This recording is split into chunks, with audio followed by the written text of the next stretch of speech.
ಬಾಡೂಟಕ್ಕೆ ತಯಾರಿ ನಡೀತಾ ಇದೆ. ನಾವೀಗ ಇರೋದು ಅಕ್ಷಯ ದಮ್ ಬಿರಿಯಾನಿ ಮುಂದೆ. ಈಗ ಸಮಯ ಬೆಳಗ್ಗೆ 2:50. ಬೆಳಗ್ಗೆನೇ ಬಿರಿಯಾನಿ ಯಾರು ತಿಂತಾರೆ ಅಂತ ನೀವೆಲ್ಲ ಯೋಚನೆ ಮಾಡ್ತಾ ಇದ್ರೆ ಇದ್ದಾರೆ ತುಂಬ ಜನ ಬೆಂಗಳೂರಲ್ಲಿ. ಅದರಲ್ಲೂ ಹೊಸಕೋಟೆ ಬಿರಿಯಾನಿಗೆ ಅಂತ ತುಂಬ ಜನ ಕಾಯೋರಿದ್ದಾರೆ. ಭಾನುವಾರದಷ್ಟು ಎಸ್ಪೆಷಲಿ ಆ ಥರದೊಂದು ಜಾಗಕ್ಕೆ ಇವತ್ತು ಬಂದಿದ್ದೀವಿ. ಇಲ್ಲಿ ತಯಾರಾಗ್ತಾ ಇರೋದು ಬಿಸಿ ಬಿಸಿ ಮಟನ್ ಬಿರಿಯಾನಿ.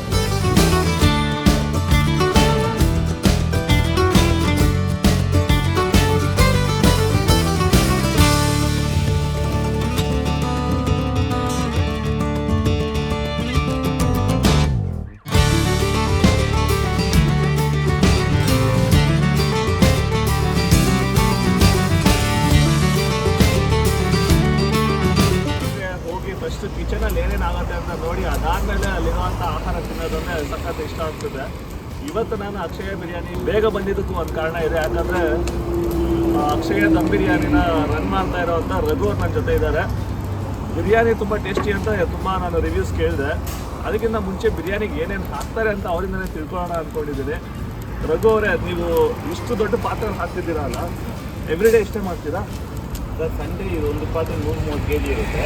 ಇದಾಗಲೂ ಇನ್ನೊಂದು ಪಾತ್ರೆ ಇರುತ್ತೆ. ಆ ಥರ ನೋಡ್ಕೊಂಡು ಮಾಡ್ತಾ ಇರ್ತೀರಿ. ಆಮೇಲೆ 12 ಗಂಟೆ ಮಧ್ಯಾಹ್ನಕ್ಕೆ ಬಿಸಿ ಸಿಗುತ್ತೆ. ಸೊ ಈ ಥರದ್ದು ಒಂದು ದಿವಸಕ್ಕೆ ಒಂದು 4-5 ಪಾತ್ರೆ ಮಾಡಿರ್ತೀರಾ? ಇಷ್ಟು ಕ್ವಾಂಟಿಟಿ ಮಾಡಲ್ಲ, ಇದಕ್ಕಿಂತ. ಓಕೆ. ಓವರಾಲ್ ಒಂದು ಅಪ್ರಾಕ್ಸಿಮೇಟ್ಲಿ ಅಂದರೆ ಒಂದು 1000 ಪ್ಲೇಟ್ಸ? 1000 ಪ್ಲೇಟ್ ಯಾವತ್ತೂ ಲೆಕ್ಕ ಹಾಕಿಲ್ಲ ಸರ್, ಬಟ್ ಆಗುತ್ತೆ, ಆಗ್ಬೋದು. ಸೊ ಇನ್ನೊಂದು 4 ಗಂಟೆ ಅಷ್ಟರಲ್ಲಿ ರೆಡಿ ಇರುತ್ತೆ ಇದು. ಓಕೆ, ನಾನು ಕಾಯ್ತಾ ಇದ್ದೀನಿ ಆ್ಯಕ್ಚುಲಿ. ಮಸಾಲೆ ಸುವಾಸನೆ ಗಮ್ ಅಂತ ಟೇಸ್ಟ್ ಬಡ್ಸ್ನೆಲ್ಲ ಆ್ಯಕ್ಟಿವ್ ಮಾಡ್ತಾ ಇದೆ. ಬೆಳಗ್ಗೆ ಆದ್ರೂ ಫಸ್ಟ್ ಟೈಮು ನಾನು ಲೈಫಲ್ಲಿ ಇಷ್ಟು ಬೆಳಿಗ್ಗೆ ಒಂದು ಬಿರಿಯಾನಿಗೋಸ್ಕರ ಬೇಗ ಬಂದು ಕಾಯ್ಕೊಂಡು ಕೂತ್ಕೊಂಡಿರೋದು. ನೋಡೋಣ ಹೇಗಿರುತ್ತೆ ಟೇಸ್ಟ್ ಅಂತ. ಈಗ ಇದು ಎಷ್ಟು ಕೆ ಜಿ ಬಿರಿಯಾನಿ ರೆಡಿ ಆಗ್ತಿದೆ ಸರ್? ಇದು 130 kg ಬಿರಿಯಾನಿ. ಬಿರಿಯಾನಿ ಅಂದರೆ 130 kg ಮಟನ್ ಇದೆ. ರೈಸ್ 90 kg ಇದೆ. ಇದರಲ್ಲಿ 3 ರೈಸ್ ಮಿಕ್ಸ್ ಆಗಿರುತ್ತೆ. ಬುಲೆಟ್ ಇರುತ್ತೆ, ಬಾಸುಮತಿ ಇರುತ್ತೆ, ಜೀರಾ ಸಾಂಬಾರ್ ರೈಸ್ ಇರುತ್ತೆ. ಈ 3 ರೈಸು ಮಿಕ್ಸ್ ಮಾಡಿ ನಾವು ದಮ್ ಹಾಕೋದು. ಓಕೆ. ಸೊ ಇದು ಅಕ್ಕಿ ತೊಳೆದೇ ಹಾಕೋದಕ್ಕೆ ಏನು ಕಾರಣ ಇರುತ್ತೆ ಸರ್? ಇದು ಅಕ್ಕಿ ತೊಳಿದಿರಿ ಅಂದರೆ ಇವಾಗ ನಾವು ತೊಳೆಯೋಕೆ ಹೋಗ್ತೀರಿ, ಸ್ವಲ್ಪ ನೀರು ಕುಡಿದು ಬಿಡುತ್ತೆ. ನಾವು ಇದ್ರಲ್ಲಿ ನೀರು ಅಳತೆ ಮಾಡಿ ಹಾಕಿರ್ತೀರಿ. ಇಷ್ಟು ಬಕೆಟ್ಗೆ ಇಷ್ಟೇ ನೀರು, ಇಷ್ಟು ಮೂಟೆಗೆ ಇಷ್ಟೇ ನೀರು ಅಂತ ಹಾಕಿರ್ತೀರಿ. ಅಲ್ಲಿ ನೀರು ಕುಡಿದಾಗ ಏನಾಗುತ್ತೆ, ನಾವು ಆ ಥರ ಪ್ರಯೋಗ ಮಾಡಿದ್ದೀರಿ. ಓಕೆ. ಅವಾಗ ಏನಾಗುತ್ತೆ, ಮುದ್ದೆ ಆಗ್ಬಿಡುತ್ತೆ. ಓಕೆ. ಇದು ಹೊಸಕೋಟೆ ತುಂಬ ಬಿರಿಯಾನಿಗೆ ಫೇಮಸ್ ಅಲ್ಲ, ಏನಕ್ಕೆ ಕಾರಣ? ಸರ್, ಒಬ್ರು ಸ್ಟಾರ್ಟ್ ಮಾಡೋದು, ಇಬ್ರು ಸ್ಟಾರ್ಟ್ ಮಾಡಿದ್ರು. ಆ ಥರ ಒಂದು 4-5 ಜನ ಇತ್ತು. ಫಸ್ಟ್ 4-5 ಇತ್ತು, ಇವಾಗ ಸುಮಾರು ಆಗ್ಬಿಟ್ಟಿದೆ. ನಮ್ದು ಆಯ್ತು ಸರ್ ಒಂದು 16 ವರ್ಷ ಇವಾಗ ರನ್ನಿಂಗು. 16 ವರ್ಷ ಆಗಿದೆ. 16 ವರ್ಷದ ರನ್ನಿಂಗು. ಬೇರೆ ಎಲ್ಲ 2-3 ಇದೆ, ಅದೆಲ್ಲ ಒಂದು 20-22 ವರ್ಷದಿಂದ ಇದೆ. ಓಕೆ. ಇದು ಪ್ರತಿದಿನ ಬಿರಿಯಾನಿ ಸಿಗುತ್ತಾ? ಪ್ರತಿದಿನ ಇರುತ್ತೆ. ಮಂಡೇ ಒಂದು ದಿನ ಇರೋದು. ಮಂಡೇ ಇರೋದಿಲ್ಲ. ಬೆಳಗ್ಗೆ ಎಷ್ಟು ಗಂಟೆಯಿಂದ? ಬೆಳಿಗ್ಗೆ 4:15 4:15 ಸಂಜೆ 8 ಗಂಟೆವರೆಗೂ ಇದ್ದೇ ಇರುತ್ತೆ. 8:30. ಓಕೆ. ಬಿರಿಯಾನಿ ಬಿಟ್ಟು ಬೇರೆ ಏನೇನು ಐಟಮ್ ಸಿಗುತ್ತೆ? ತಲೆ ಮಾಂಸ, ಬೋಟಿ, ಮಟನ್ ಫುಲ್ ನಾಟಿ ಸರ್. ಏನಿದೆ, ತಲೆ, ಬೋಟಿ, ಮಟನ್, ಚಿಕನ್ ಬಿರಿಯಾನಿ.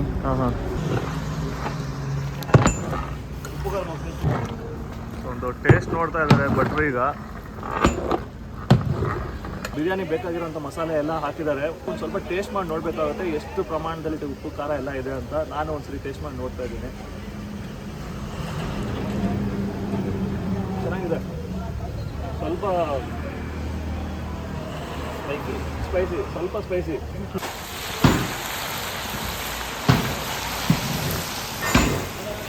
ಇನ್ನೊಂದು ವಿಚಾರ ಏನಂದ್ರೆ, ಇದು 4 ಗಂಟೆಗೆ ನಾವು ದಮ್ ಹಾಕಿದ್ಮೇಲೆ ಒಂದು 500-600 ಲೆಗ್ ಪೀಸ್ ಇರುತ್ತೆ.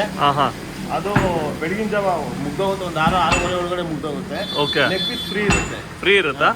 ಸಂಡೇಸ್ ಮಾತ್ರ? ಸಂಡೇ ಮಾತ್ರ.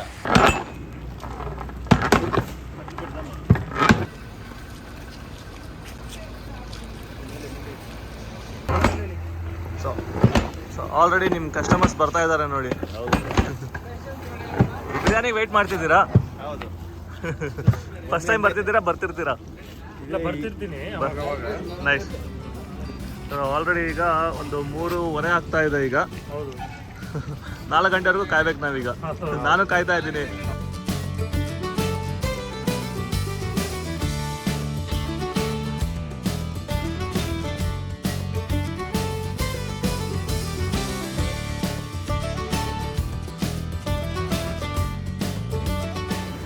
ಚೇರ್ಗಳೆಲ್ಲ ಒಂದೊಂದೇ ಫಿಲ್ ಆಗ್ತಾ ಇವೆ. ಬಿರಿಯಾನಿ ಆಗೋದಕ್ಕಿನ್ನೂ ರೆಡಿ ಆಗ್ತಾ ಇದೆ. ಹುಡುಗರೆಲ್ಲ ಕಾಯ್ಕೊಂಡಿದ್ದಾರೆ. ಈಗ ಮಲಗಿದ್ದವನ್ನ ಎಬ್ಬಸ್ ಕರ್ಕೊಂಬಂದಿದ್ದು ಇವರಿಬ್ರೇನೆ. ಬಿರಿಯಾನಿ ತಿನ್ನೋಕ್ಕೆ ಏನಪ್ಪ ಇಷ್ಟೊತ್ತು ಬಂದಿರೋದು ಅಂತಲ್ಲ, ಇದೊಂದು ಹೊಸ ಎಕ್ಸ್ಪೀರಿಯನ್ಸು. ಹೊಸಕೋಟೆನಲ್ಲಿ ಮಾರ್ನಿಂಗ್ ಬಿರಿಯಾನಿ ತಿನ್ನೋದು ಈಸ್ ಅನ್ ಎಕ್ಸ್ಪೀರಿಯನ್ಸ್. ಏನಂತೀರ ಜಡಿ? ಒಂದ್ಸಲ ಎಕ್ಸ್ಪೀರಿಯನ್ಸ್ ಮಾಡಿ. ಇವರು ಪಕ್ಕಾ ವೆಜಿಟೇರಿಯನ್ ಆದ್ರೂ ನಮ್ಮ ಜೊತೆ ಬರಬೇಕು ಅಂತ ನೋಡೋದಕ್ಕೆ ಪ್ರಾಸೆಸ್ ಬಂದಿದ್ದಾರೆ. ಅದು ಒಂದು ಎಕ್ಸ್ಪೀರಿಯನ್ಸ್ ಅಷ್ಟೇ.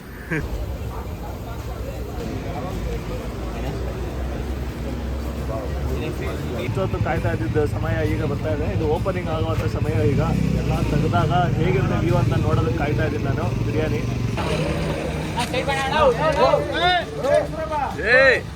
ಓಹೋ ನೋಡಿ ಇದು ಹೆಂಗೆ ಕಾಣಿಸ್ತಿದೆ ಅಂತ. ಮೇಲೆ ಸ್ವಲ್ಪ ಇದಾಗಿದೆ, ರೋಸ್ಟ್ ಆಗಿದೆ.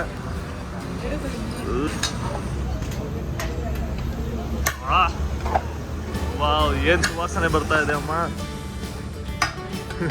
ನೀವು ಸ್ವಲ್ಪ ವಾಸನೆ ತಗೊಳ್ಳಿ, ಸುವಾಸನೆ. ಇದು ಬೆಳಗ್ಗೆನೆ ಬಿರಿಯಾನಿ ತಿನ್ನಾಗ ಆಗಂಥದ್ದು ಮಜಾ. ಪ್ಲೇಟ್ಗಳು ಸ್ಟೀಲ್ ಬಾಕ್ಸ್. ಸ್ಟೀಲ್ ಬಾಕ್ಸ್ನ ಅಳತೆ ಮಾಡೋದಕ್ಕೆ ತೊಗೊಳ್ತಾ ಇದ್ದಾರೆ. ಸೊ ಎಲ್ಲ ಬಟ್ಟೆಗಳಿಗೆ ಹಾಕ್ತಾ ಇದ್ದಾರೆ. Biryani is an emotion. ಕಣ್ಣಲ್ಲಿ ನೀರು ಬರ್ತಾ ಇದೆ.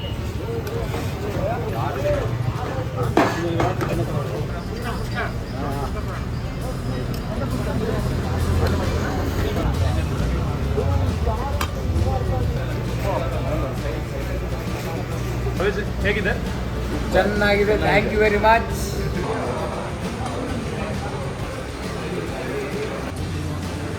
ಸರ್ ನಿಮಗೆ ಟೇಸ್ಟ್ ಹೇಗೆ ಅನ್ನಿಸ್ತಾ ಇದೆ? Taste as compared to Bangalore, talking about Akshay is one of the best ಹೇಳ್ಬೋದು. ಆಲ್ಮೋಸ್ಟ್ ನಾವು 2 years ಇಂದ ಬರ್ತಾ ಇದ್ದೀವಿ. 2 years ಇಂದ ಬರ್ತಿದ್ದೀರಾ? So nice. ನಿಮ್ಗೆ ಯಾವ ಥರ ಅನ್ನಿಸ್ತಿದೆ? ಸಕ್ಕದಾಗಿರುತ್ತೆ ಸರ್. ಪೀಸಸ್ಸು, ಅವರು ವೇ ಆಫ್ ರೆಸ್ಪಾನ್ಸ್ ಕಸ್ಟಮರ್ಗೆ. So I really like.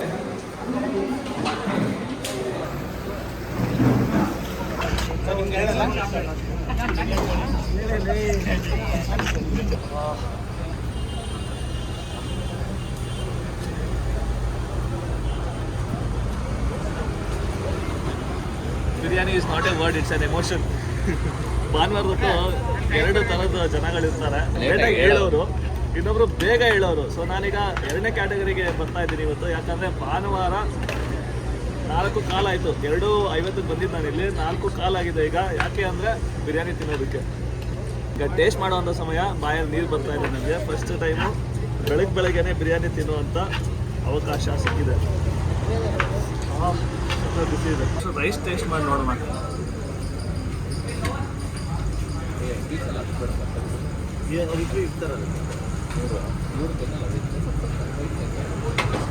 ಚೆನ್ನಾಗಿದೆ. ಸ್ವಲ್ಪ ಡಿಫ್ರೆಂಟಾಗಿ ಅನ್ನಿಸ್ತಿದೆ ಟೇಸ್ಟ್ ನನಗೆ. ಯಾಕಂದರೆ ತುಂಬ ಕಡೆ ಬಿರಿಯಾನಿಗಳನ್ನ ತಿಂದಿದ್ದೀನಿ. ಅದರಲ್ಲೂ ಹೊಸಕೋಟೆ ಬಂದು ನಿಮ್ಗೆ ತುಂಬ ಬಿರಿಯಾನಿ ಪಾಯಿಂಟ್ ಸಿಗುತ್ತೆ. ನಾನು ಶುರು ಮಾಡ್ತಾ ಇರೋದು ಇಲ್ಲಿರೋ ಅಂಥ ಅಕ್ಷಯ ದಮ್ ಬಿರಿಯಾನಿಯಿಂದ ಮಟನ್ ಬಿರಿಯಾನಿ ಟ್ರೈ ಮಾಡ್ತಾ ಇದ್ದೀನಿ. ಇದು ಡೆಫಿನೆಟ್ಲಿ ಸ್ವಲ್ಪ ಡಿಫ್ರೆಂಟ್ ಟೇಸ್ಟ್ ಅಂತ ಅನ್ನಿಸ್ತಾ ಇದೆ. ಮಟನ್ ಕೂಡ ಅಷ್ಟು ಕ್ಲೀನಾಗಿ ಬೆಂದಿದೆ.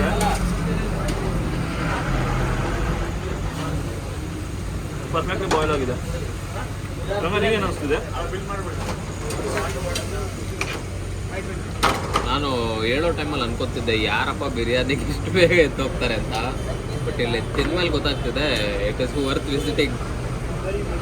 ನೀವು ಒಂದ್ಸಲ ಟ್ರೈ ಮಾಡಿ, ಸಖತ್ತಾಗಿದೆ. ಟೇಸ್ಟು ಸೂಪರ್ ಆಗಿದೆ, ಎಕ್ಸ್ಪೀರಿಯನ್ಸು ಸಖತ್ತಾಗಿರುತ್ತೆ. ಫ್ರೆಂಡ್ಸ್ ಜೊತೆ ಬಂದ್ಬಿಡಿ, ಒಂದು 2 ಗಂಟೆ 3 ಗಂಟೆ ಟೈಮ್ಗೆ. ಒಳ್ಳೆ ಮೆಮೊರೇಬಲ್ ಎಕ್ಸ್ಪೀರಿಯನ್ಸ್. ಚೆನ್ನಾಗಿದೆ, ತುಂಬ ಚೆನ್ನಾಗಿದೆ ಟೇಸ್ಟ್. ಸೊ ಕೆಲವೊಂದು ಹೋಟೆಲ್ಗಳನ್ನ ನಾವು ಟೇಸ್ಟ್ ಅಂತ ಹುಡ್ಕೊಂಡು ಹೋಗ್ತೀವಿ. ಇನ್ನೊಂದು ಕೆಲವೊಂದು ನಾವು ಇದನ್ನ ಎಸ್ಪೆಷಲಿ ಎಕ್ಸ್ಪೀರಿಯನ್ಸ್ ಅಂತ ಬರಬೇಕಾಗುತ್ತೆ. ಯಾಕಂದರೆ ಬೆಳಗ್ಗೆನೇ ಈ ಟೈಮಲ್ಲಿ ಫ್ರೆಂಡ್ಸ್ಗಳ ಜೊತೆ ಒಂದು ಔಟಿಂಗು, ನೈಟ್ ಔಟ್ ಅಂತ ಬಂದು ಬೆಳಕಾಗೋ ಮುಂಚೆನೇ ಬಿರಿಯಾನಿ ತಿನ್ನೋದು ಒಂದು ಒಳ್ಳೆ ಎಕ್ಸ್ಪೀರಿಯನ್ಸ್. ಯಾಕಂದರೆ ನನಗೆ ಆ ಎಕ್ಸ್ಪೀರಿಯನ್ಸ್ ಇವತ್ತಾಯಿತು. ಫ್ರೆಂಡ್ಸ್ಗಳ ಜೊತೆ ಬಂದು ಈ ಟೈಮಲ್ಲಿ ಬಿರಿಯಾನಿ ತಿಂತಾ ಇರೋದು. ಈ ಎಕ್ಸ್ಪೀರಿಯನ್ಸ್ ಮಾಡಿಸಿದ್ದು ನನಗೆ ರಘು ಅವರು, ಅಕ್ಷಯ್ ದಮ್ ಬಿರಿಯಾನಿ ಅವರು. ಏನಾದರೂ ಹೇಳ್ಬಿಡಿ, ಏನಕ್ಕೆ ಬಂದು ನಿಮ್ಮ ಹತ್ರ ಬಿರಿಯಾನಿ ತಿನ್ನಬೇಕು ನಮ್ಮ ಆಡಿಯನ್ಸ್. ಇನ್ನೊಂದು ಏನಂದರೆ ಈ ಸುತ್ತಮುತ್ತ ಬೆಂಗಳೂರಲ್ಲಿ ಟ್ರೈ ಮಾಡಬೇಕು. ಒಂದು ಬಿರಿಯಾನಿ ಕ್ಯಾಮ್ರಾಗೆ ಹೇಳ್ಬಿಡಿ.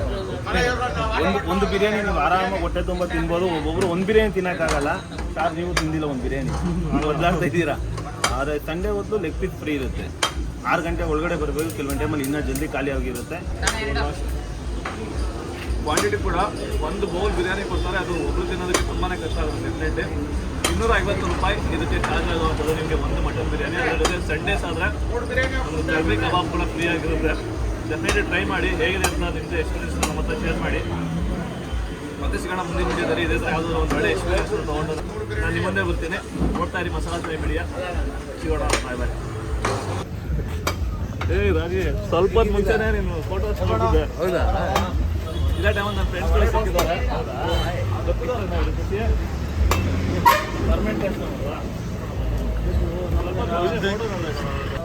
ಬಿರಿಯಾನಿ ಮುಗಿಸೋಕ್ಕಿಂತ ಮುಂಚೆ ನಾನು ಒಬ್ಬ ಫ್ರೆಂಡ್ ಅಚಾನಕ್ಕಾಗಿ ಸಿಕ್ಕಿದ್ದಾನೆ. ಇದೇ ಬಿರಿಯಾನಿ ಪಾರ್ಟಿ ಬಿರಿಯಾನಿ ತಿನ್ನಕ್ಕೆ ಬಂದಿದ್ದಾನೆ. ಶಶಿ, ನೀನು ಯಾವಾಗಲೂ ಬರ್ತಿರ್ತೀನಿ ಅಂತ ಹೇಳಿದೆ, ಏನಕ್ಕೆ ಇಷ್ಟ ಆಗುತ್ತೆ ಈ ಪಾರ್ಟಿ? ಮೈನ್ ಬಂದ್ಬಿಟ್ಟು ಟೇಸ್ಟು ಮತ್ತು ಕ್ವಾಲಿಟಿ ಮತ್ತು ಕ್ವಾಂಟಿಟಿ. ಓಕೆ, ಸೊ ಎರಡೂ ಇಲ್ಲಿ ಸೂಪರ್ ಆಗಿದೆ. ನಾವು ಅಟ್ಲೀಸ್ಟ್ ವೀಕ್ಲಿ ಒಂದ್ಸಾದ್ರೂ ಬರ್ತಾ ಇದ್ವಿ, ಬಟ್ ಈಗ ನಾವು ಡೈಲಿ ಟ್ರಾವೆಲ್ ಮಾಡೋದಕ್ಕೆ ಆಗ್ತಿಲ್ಲ. ಸೊ 2 ವೀಕ್ಸ್ ಬಂತು.